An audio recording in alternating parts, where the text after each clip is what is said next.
Haleluya. Saudara dalam keadaan yang baik, amin. Sehat, amin. Kita tak terasa sudah sampai di penghujung bulan April, saudara. Selama bulan April kita belajar tentang salib Kristus. Gereja rindu saudara dapat memaknai kembali, menghayati, merenungkan makna salib Kristus dalam kehidupan setiap saudara. Ada banyak hal yang kita pelajari dengan luar biasa. Kita belajar tentang arti dari pengorbanan Yesus dalam kehidupan kita. Kita belajar tentang arti kematian dan kebangkitannya dalam kehidupan kita. Minggu demi minggu kita lewati. Saya percaya saudara pasti belajar banyak. Nah, hari ini di minggu terakhir di bulan April, saya akan tutup seri pengajaran tentang salib Kristus dengan salah satu perkataan yang Yesus ucapkan di atas kayu salib. Boleh bantu ditampilkan PowerPoint-nya di belakang. Ada salah satu perkataan, salah satu dari 7 perkataan Yesus yang Yesus ucapkan di atas kayu salib. Salah satunya kita sudah pelajari di Jumat Agung kemarin, yaitu Eli Eli lama sabatani, Allahku, Allahku, mengapa engkau meninggalkan aku. Bicara tentang bagaimana Yesus mengalami penderitaan yang besar, yaitu keterpisahan dengan Tuhan karena menanggung dosa-dosa kita. Nah, pada dasarnya memang berikutnya ada 7 perkataan Yesus di atas kayu salib. Sebelum Yesus menyerahkan nyawanya dan mati untuk kita semua, ada 7 perkataan terakhir Yesus yang dia perkatakan di atas kayu salib.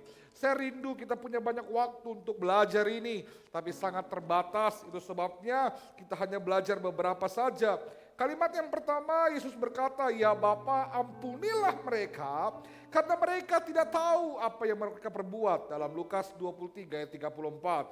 Kalimat kedua berkata, "Sesungguhnya hari ini juga," perkataan Yesus kepada orang jahat di sampingnya, "kamu akan bersama aku dalam Firdaus." Lukas 23 ayat 43.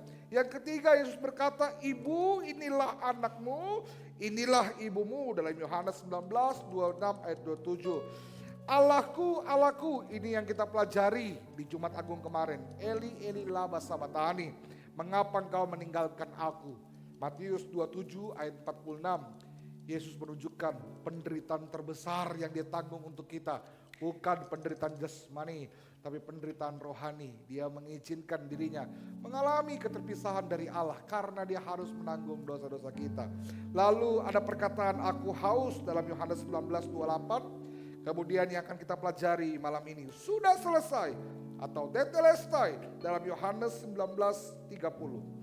Dan ada kalimat terakhir sebelum dia menyerahkan nyawanya, "Ya Bapa, ke dalam tanganmu kuserahkan nyawaku." Lukas 23 ayat 46. Nah, malam ini kita akan belajar tentang perkataan Yesus yang ke-6 sebelum dia menyerahkan nyawanya. Di atas kayu salib, Yesus berseru kepada orang-orang pada saat itu. Dia katakan begini, tetelestai dalam bahasa Yunani, yang artinya sudah selesai.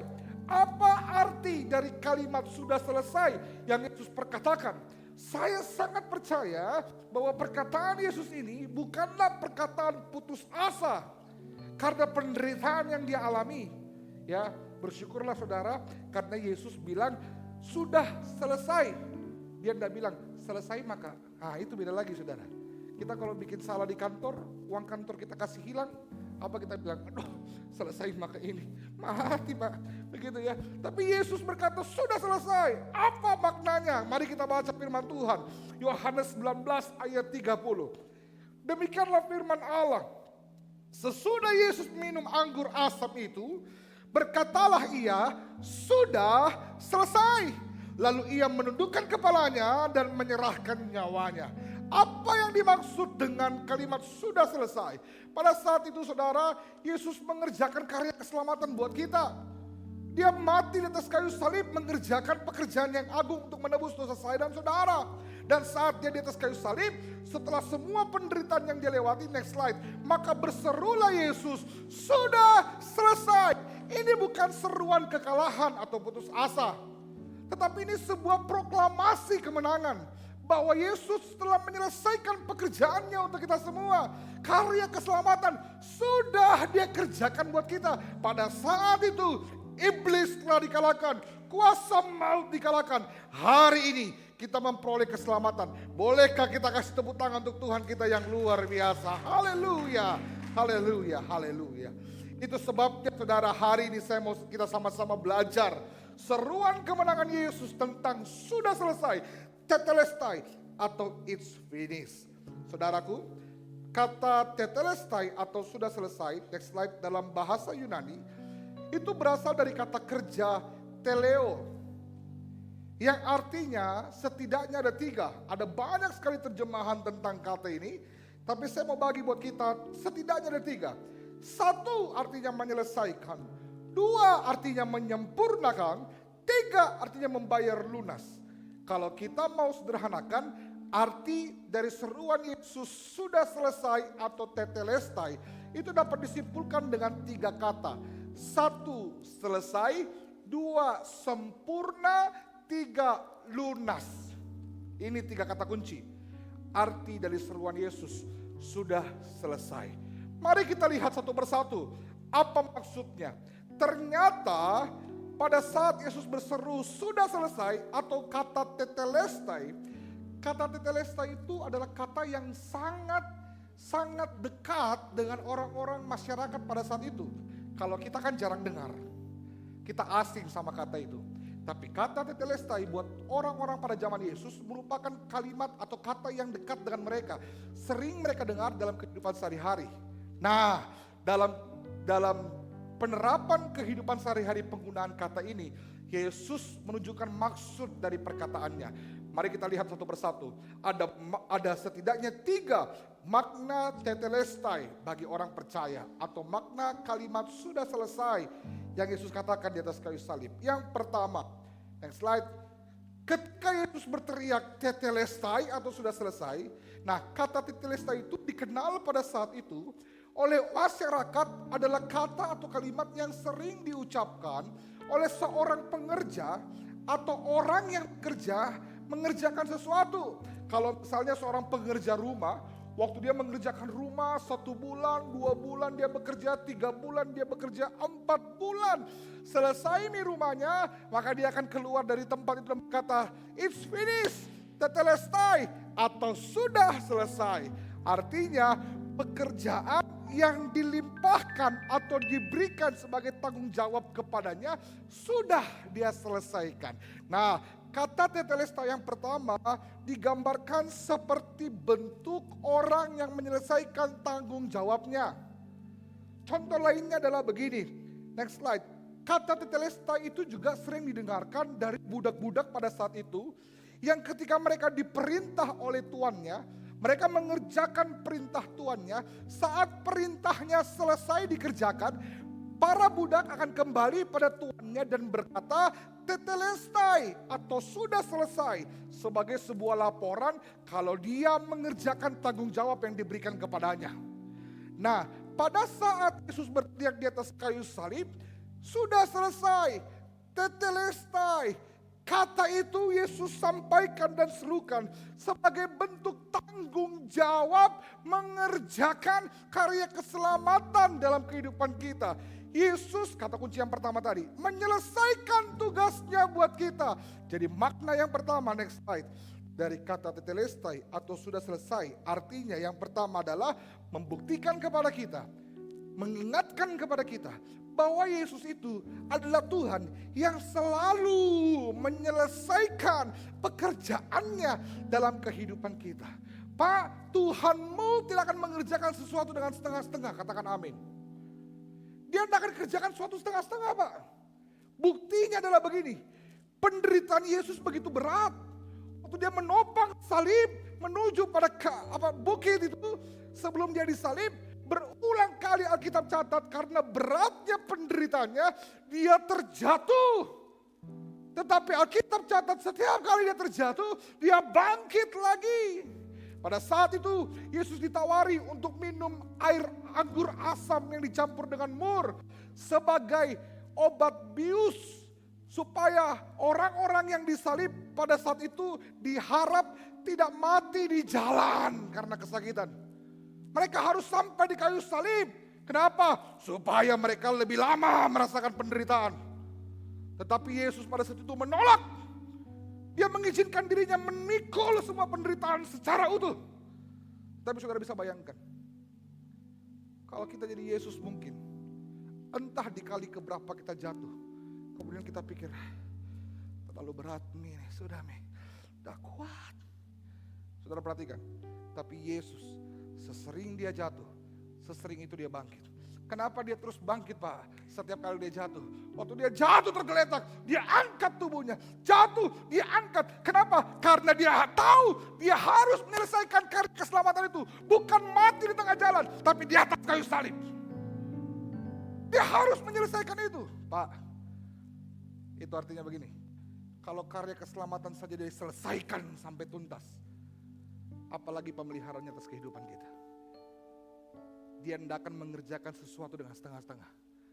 Anak-anak mahasiswa, kau pikir Tuhan cuma sanggup tolong kau untuk bawa kau dari kampungmu ke sini? Enggak. Dia akan terus selesaikan sampai kau selesai kuliah. Kau pasti dapat pekerjaan yang terbaik. Dia tidak akan bekerja setengah-setengah. Katakan amin. Sekali dia sertai kita, selamanya dia menyertai kita. Dia menyelesaikan tanggung jawabnya, pekerjaannya dalam kehidupan kita. Saudaraku, Yohanes 4 ayat 34 berkata, kata Yesus kepada mereka, makananku ialah melakukan kehendak Dia yang mengutus aku. Dan apa? Menyelesaikan pekerjaannya. Yohanes 17 ayat 4. Aku telah mempermuliakan engkau di bumi dengan jalan menyelesaikan pekerjaan yang kau berikan kepadaku. Yesus selalu, Pak, menyelesaikan pekerjaannya. Selalu, dia gak pernah kerja setengah-setengah. Alkitab mencatat, Filipi 1 ayat yang ke-6. Filipi 1 ayat yang ke-6, next slide, langsung lompat 2. Akan hal ini, aku yakin sepenuhnya, yaitu Ia yang memulai, perhatikan baik. Kalau Yesus sudah mulai dalam hidupmu, Pak. Kalau Yesus sudah mulai dalam hidupmu, Bu, Alkitab berkata, Ia juga yang akan meneruskan sampai pada akhirnya. Katakan amin. Percayalah saudara,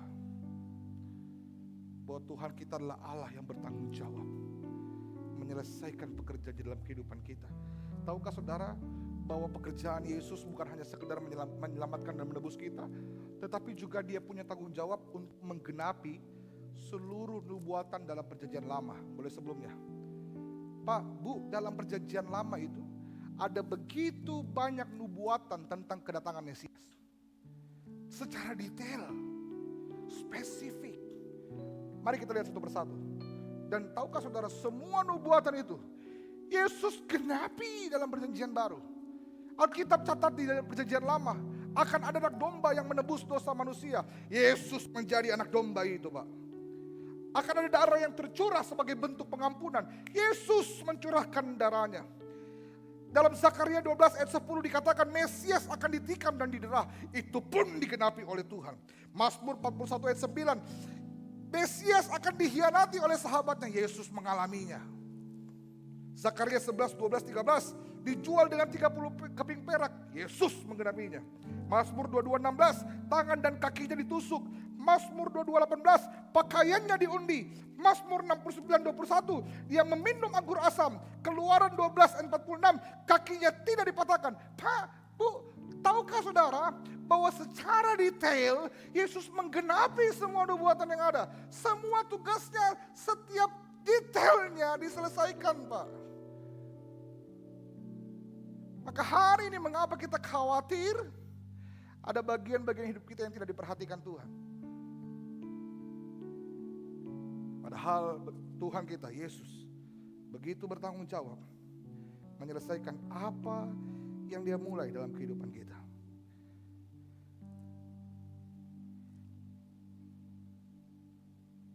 Kenapa Yesus harus mati di atas kayu salib?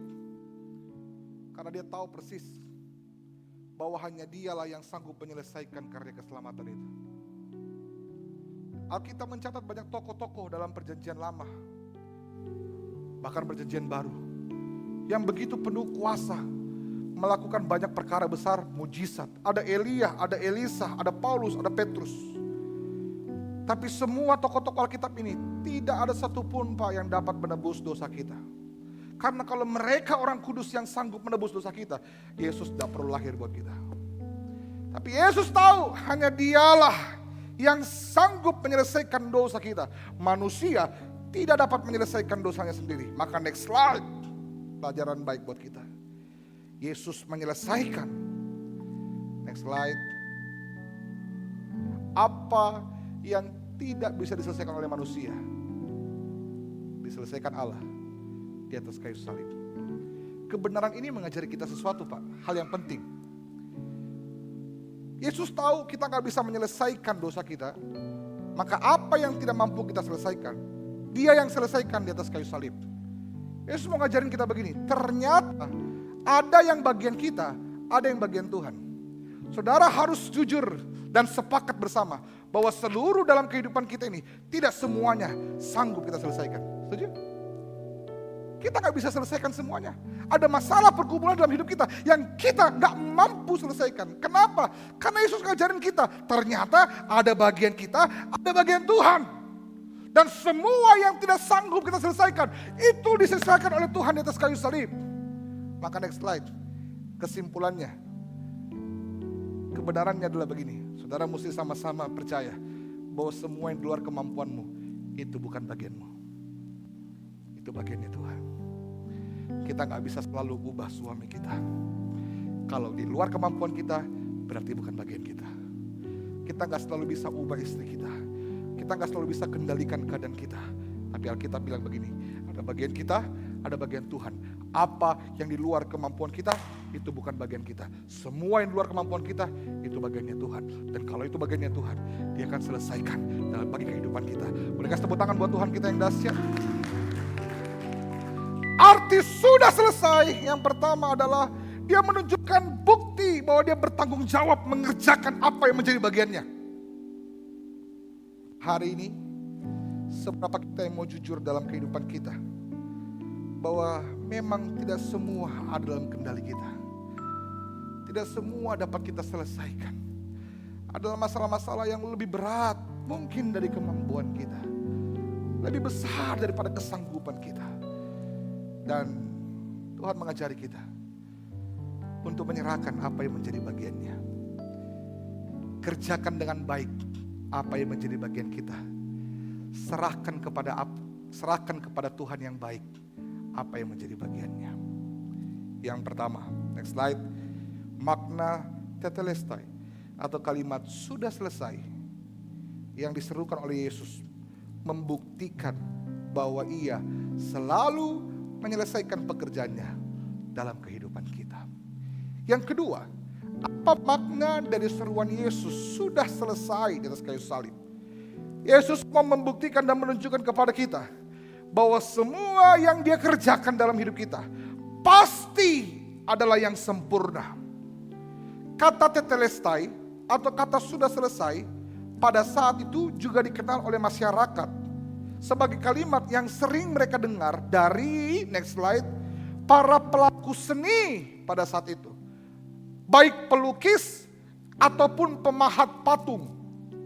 Setiap kali pelukis menggambar atau melukis sebuah lukisan, dan setiap kali pemahat membuat sebuah patung, mereka akan memperhatikan setiap detail dari karya mereka.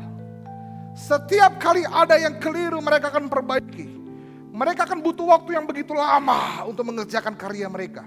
Kenapa? Karena mereka akan berusaha untuk mencapai satu titik di mana karya mereka, lukisan mereka, patung yang mereka buat, mereka lihat secara menyeluruh dan mereka rasa ini sudah cukup. Ini udah gak perlu ditambah lagi. Ini sudah sempurna.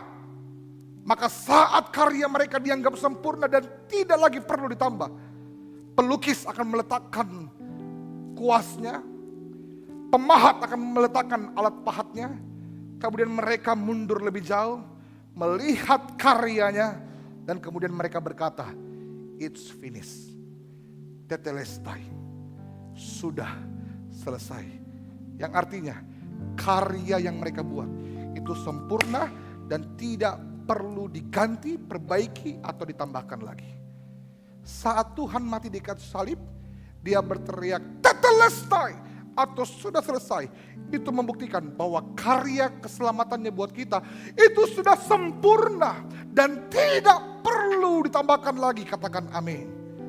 Ada begitu banyak orang yang berusaha keras untuk mencari keselamatan dengan perbuatan baik, dengan etikat yang baik, dengan usaha-usaha manusia. Tetapi Alkitab mengajarkan kita, Ibrani 10 ayat 14, sebab dengan satu korban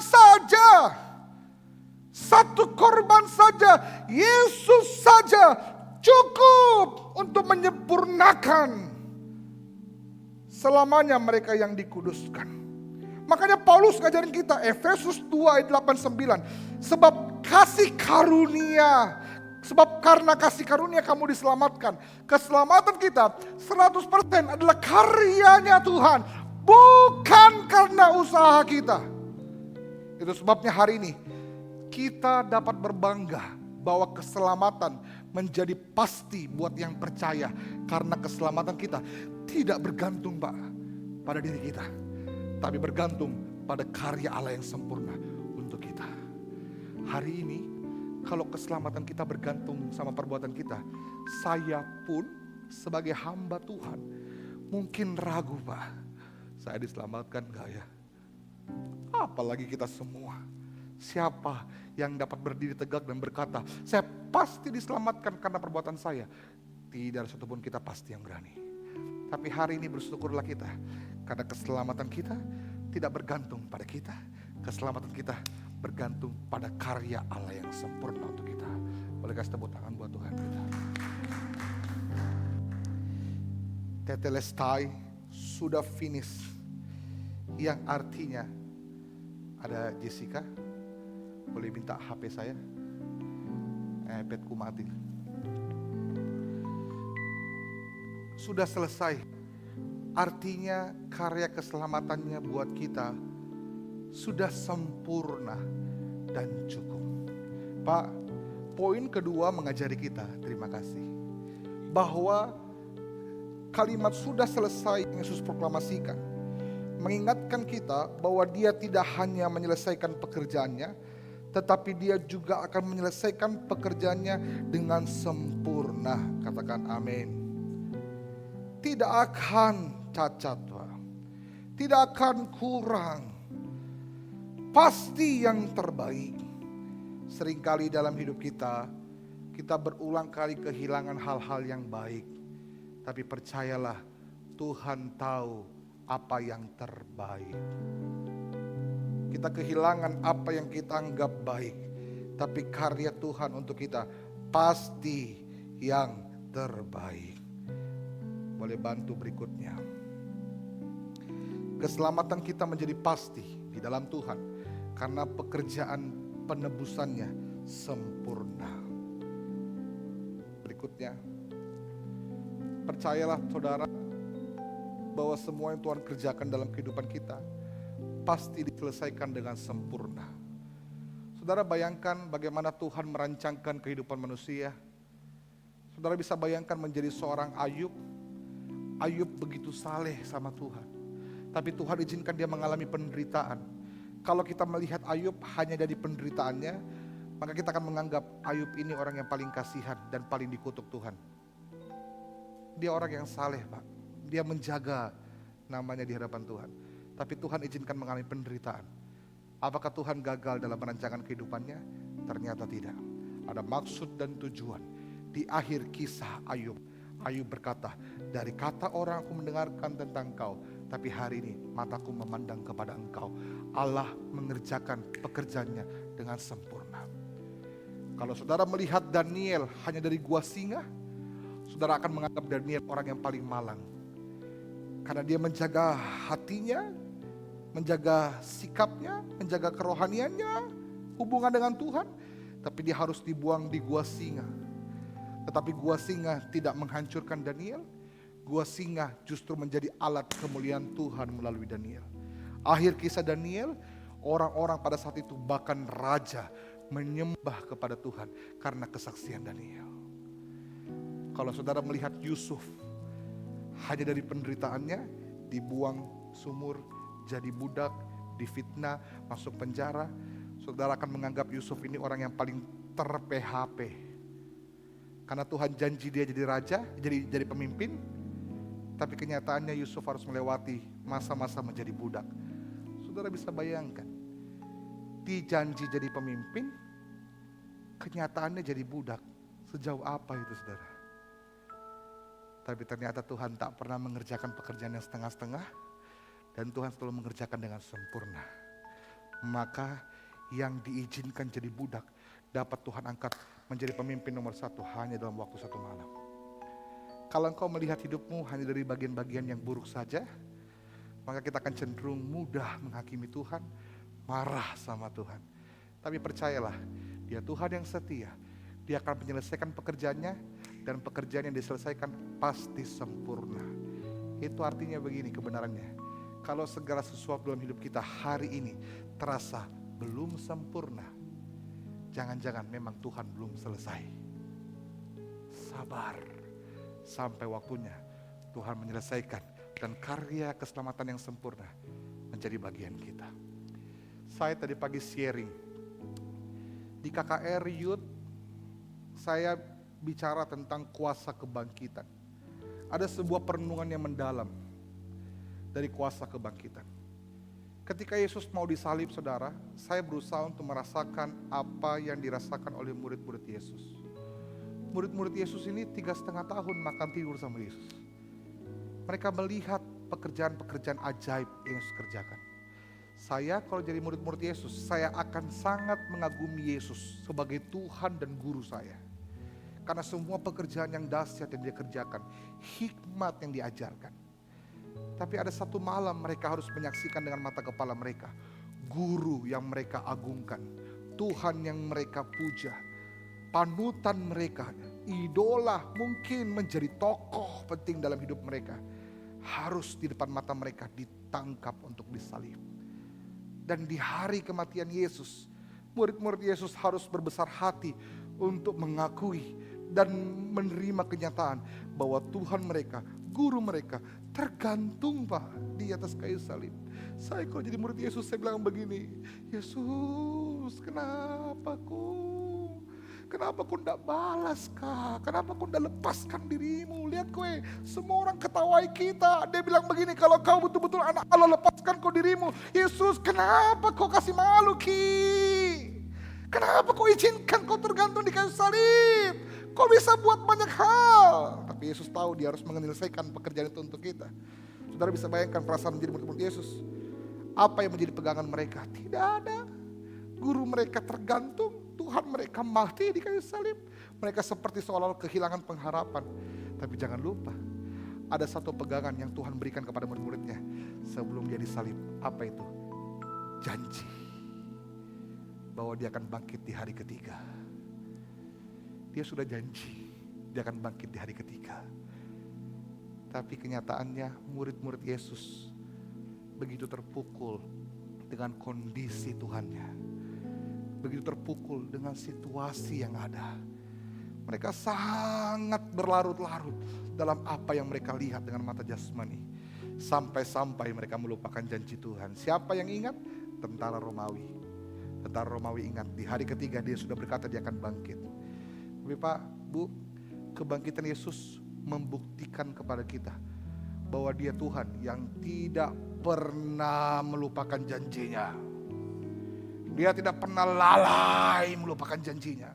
Sekalipun murid-muridnya lupa Pak, dia tetap menepati janjinya. Di hari ketiga dia bangkit. Saudara bisa bayangkan kalau jadi murid-murid Yesus. Waduh, itu hati betul-betul lega. Kenapa? Waduh, dia betul.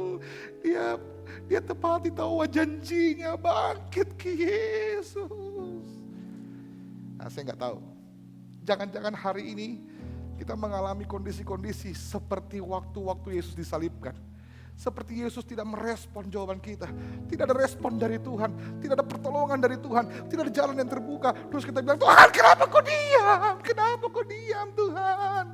Kenapa kau izinkan saya mengalami hal-hal yang seperti ini? Kita gak tahu kenapa Tuhan sepertinya diam. Tapi jangan lupa, Tuhan telah memberikan kepada kita sebuah pegangan yang cukup buat kita. Apa itu? janjinya. Dia tidak akan sekali-kali meninggalkan kita. Rancangan untuk kita, rancangan damai sejahtera, bukan kecelakaan. Semua itu janji Tuhan. Dan kalau dia sudah berjanji, dia pasti menepati. Saya nggak tahu, mungkin saudara sedang berada dalam 3 hari masa penantian. Seperti murid Yesus yang bingung kehilangan arah. Tapi percayalah, akan ada hari ketiga. Yesus bangkit dan membuktikan bahwa dia Tuhan yang menepati janjinya. Dan sama seperti Yesus menepati janjinya untuk murid-muridnya, dia juga akan menunjukkan ketepatan janjinya untuk setiap kita. Yang percaya boleh kasih tepuk tangan buat Tuhan kita. Haleluya! Haleluya! Dia mengerjakan semuanya dengan sempurna.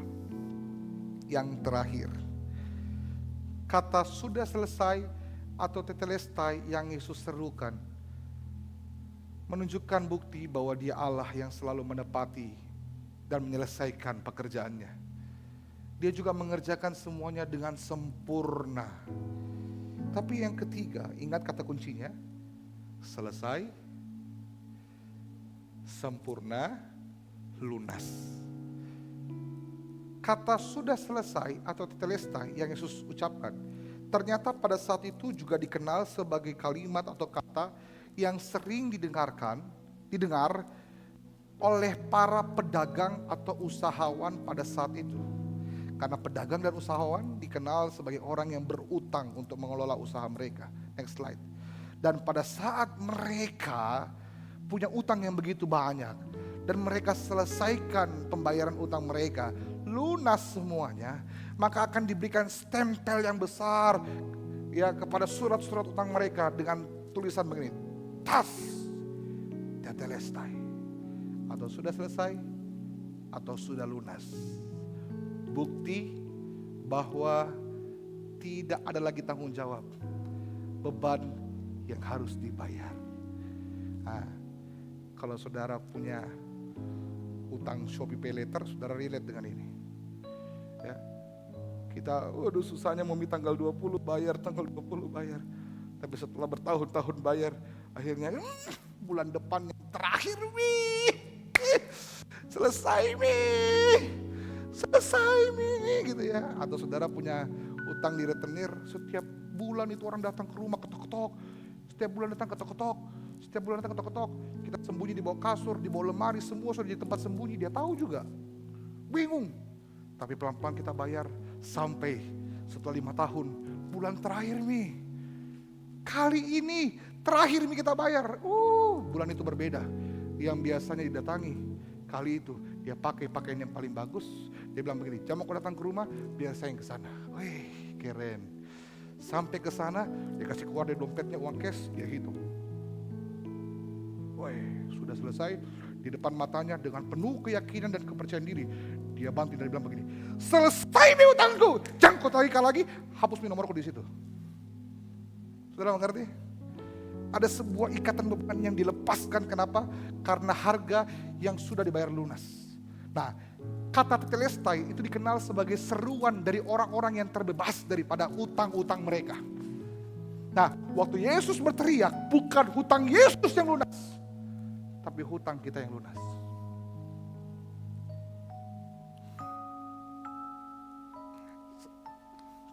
Saudara, tahukah saudara waktu kita berbuat salah dan kita harus menanggung penderitaan dari kesalahan kita, bukan hanya kita yang menanggung penderitaan kita, tetapi orang-orang yang mengasihi kita pun juga menanggung penderitaan yang sama.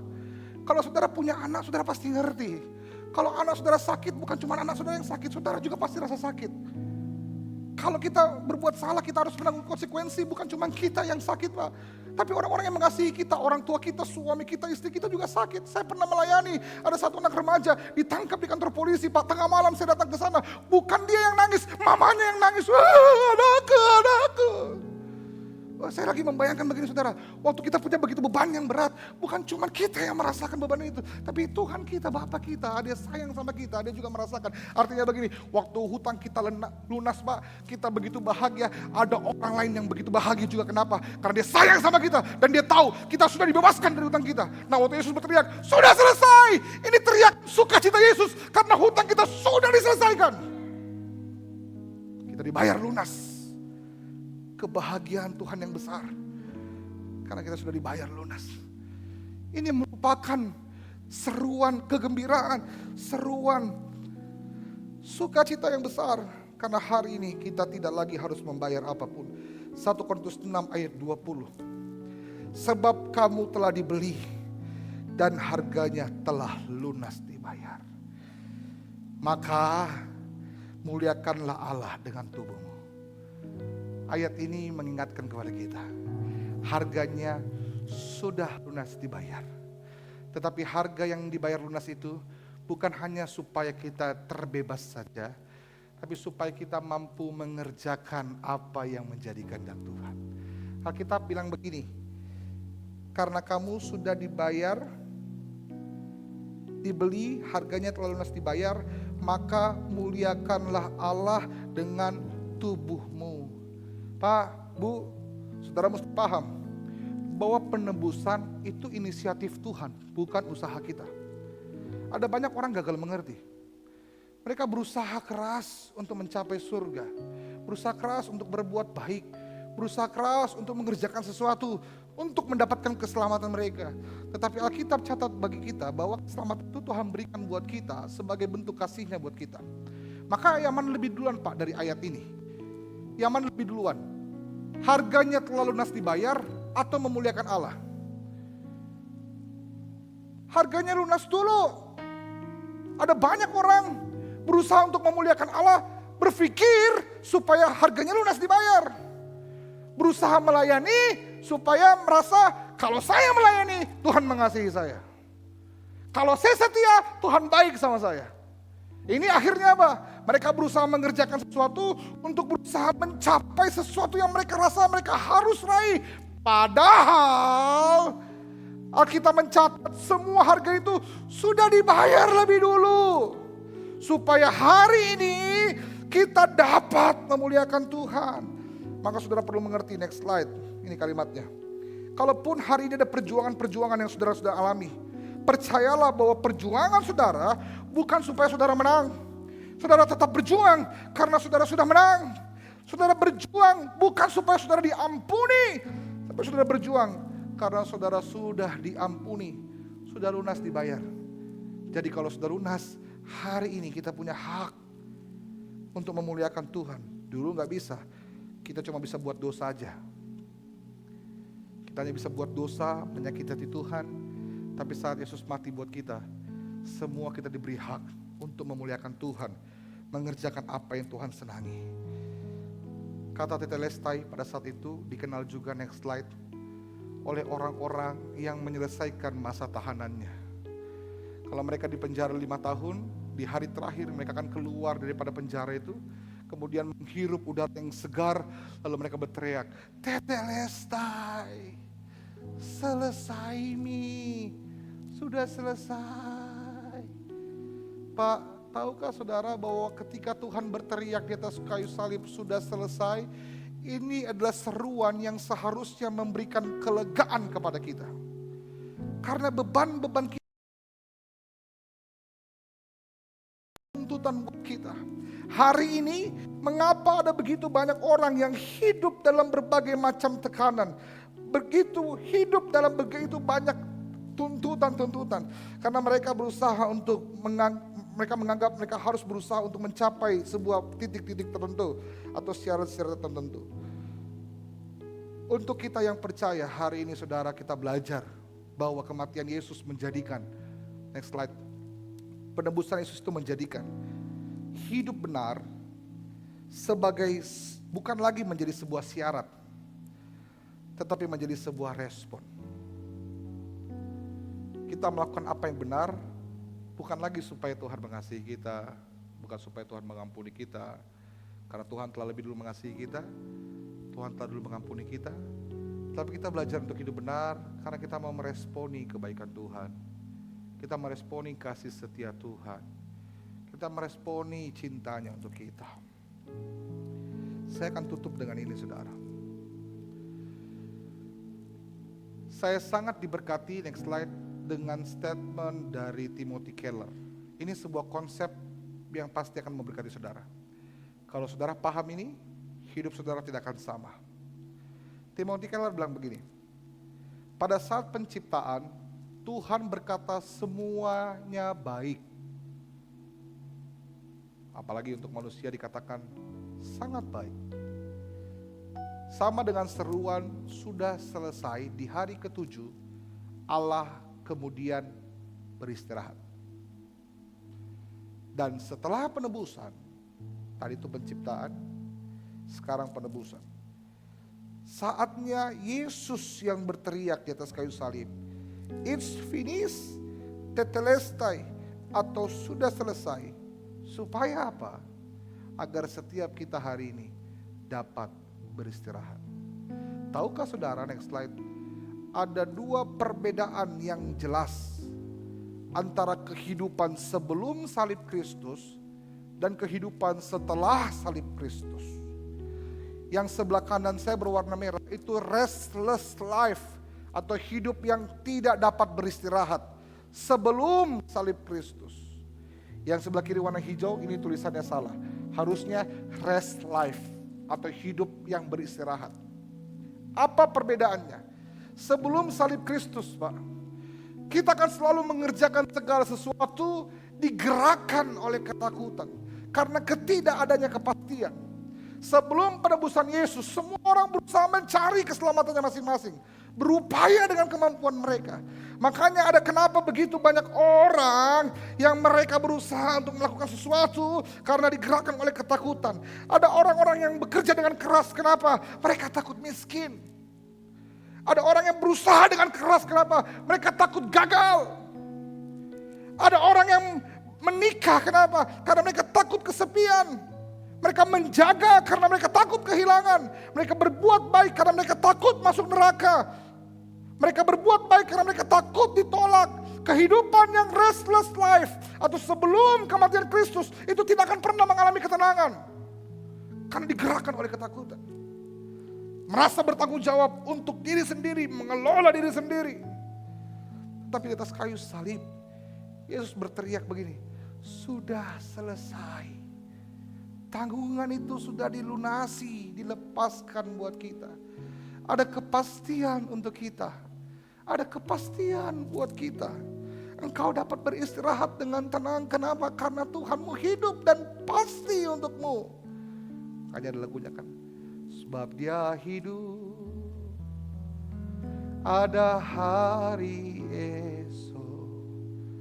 Sebab Dia hidup, tak gentar, karena ku tahu Dia pegang hari esok. Hidup jadi berarti sebab Yesus hidup. Setelah salib Kristus harusnya kita menerima kelegaan. Hari ini hidup kita tidak lagi digerakkan oleh ketakutan, tetapi digerakkan oleh kepastian. Kau tidak bekerja karena kau takut miskin. Kau bekerja karena kau rindu memberi yang terbaik untuk Tuhan. Kau tidak berusaha karena kau takut gagal. Engkau berusaha karena kau tahu Tuhan pasti mampukan engkau. Engkau menikah bukan lagi karena takut kesepian. Engkau menikah karena kau mau menggenapi rencana Tuhan dalam keluargamu, untuk suamimu, untuk istrimu, untuk anak-anakmu. Engkau menjaga bukan karena takut kehilangan. Engkau menjaga karena kau mau berusaha bertanggung jawab tentang apa yang Tuhan berikan kepada kita. Engkau hidup benar bukan lagi karena kau takut masuk neraka. Kau hidup benar karena kau mengasihi Tuhan. Engkau berbuat baik bukan lagi supaya kau diterima dan takut ditolak. Engkau berbuat baik karena kau punya kasih yang besar dari Tuhan. Dan kau mau mengasihi orang-orang di sekitarmu. Hidup setelah salib Kristus harusnya menjadi tenang dan penuh dengan kepercayaan kepada Tuhan. Saya undang WL Singer maju ke depan. Maka Paulus mengerti. Galatia 2 ayat 20 berkata, ini kata Paulus, aku, next slide, telah disalibkan bersama Kristus.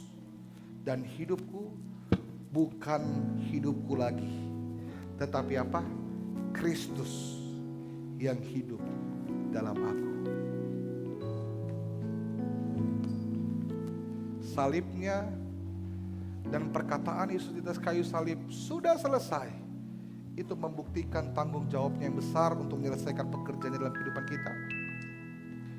Betapa sempurnanya karyanya untuk kita, dan betapa lunasnya harga yang dia bayar untuk kita. Kita tidak punya alasan untuk menjadi khawatir, karena Yesus kini telah bersama-sama dengan kita. Saya tutup dengan kalimat ini.